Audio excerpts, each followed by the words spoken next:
Mr. Kasarani. I was not sure, but I had no expectations. As long as I did my best, no expectations.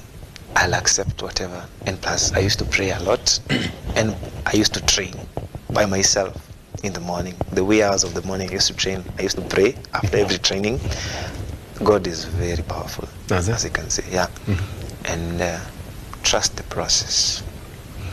As I can say, it was hard. But, you know, people think pain is bad. But actually, pain is what keeps you going. Yeah, because everybody who's successful right now, unless they inherited some money, but they normally say it's their pain that drove them. Pain, passion, and also, more importantly, discipline and consistency. Because